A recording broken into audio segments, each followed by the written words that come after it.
எல்லாருக்கும் வணக்கம். இந்த பதிவில் எதை பற்றி பார்க்க போகிறோம் அப்படின்னு கேட்டிங்கன்னா, அதாவது மக்களே, நான் நிறைய யூடியூப் சேனல்கள் அதிகமாக பார்ப்பேன். எந்த மாதிரியான சேனல்கள் பார்ப்பேன்னு பார்த்தீங்கன்னா, தமிழ்நாட்டுடைய முதலமைச்சராக பொறுப்பேற்றிருக்கக்கூடிய, அதாவது திமுக அதிமுக அப்படிங்கிற இரு பெரும் திராவிட கட்சிகள் தான் இத்தனை ஆண்டு காலமாக தமிழ்நாட்டை ஆண்டுகிட்டு இருந்தாங்க. தமிழக மக்கள் ரெண்டு கட்சிகளுக்கு தான் மாற்றி மாற்றி ஓட்டு போட்டுட்டு இருந்தாங்க. நீங்களும் நாங்களும் உட்பட எல்லாருமே சேர்த்து ஓட்டு போட்டுட்டு இருந்தோம்.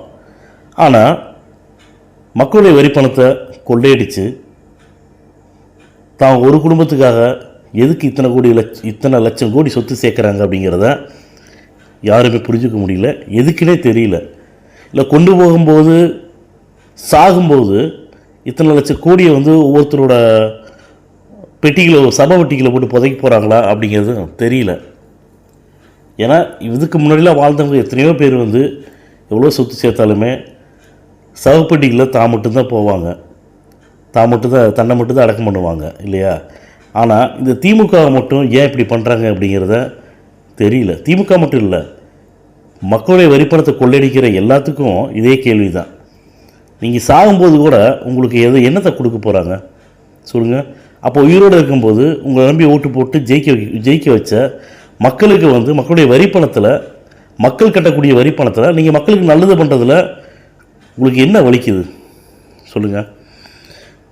அப்புறம் இதை பண்ணாமல் விட்டங்கடித்தான் அரசியல் கட்சி ஆரம்பித்த 2 வருஷத்துலேயே விஜய் சாரை மக்கள் உருவாக்கி மக்கள் தேர்ந்தெடுத்து முதலமைச்சர் ஆக்கியிருக்காங்க. இப்போ விஜய் சாரை பார்த்து மக்கள் என்ன கேள்வி கேட்குறாங்க அப்படின்னா, சில கேள்விகள் வைக்கிறாங்க. என்ன கேள்வினா, எங்களுடைய வரிப்பணத்தை கொள்ளையடித்த அரசியல்வாதிகளை ஏன் இன்னும் நீங்கள் கைது பண்ணலை, அவங்க மேலே கடுமையாக நடவடிக்கைகள் எடுக்கலை? அப்போ நடவடிக்கை எடுக்காததுக்கு யார் காரணம்?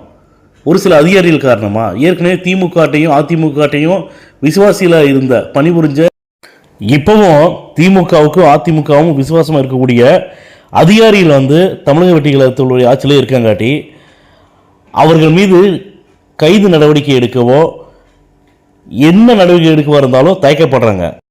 அதனால் அந்த அதிகாரிகள் யாருன்னு கண்டுபிடிச்சு சீக்கிரமே தப்பு செஞ்சவங்க மேலே நடவடிக்கை எடுங்க.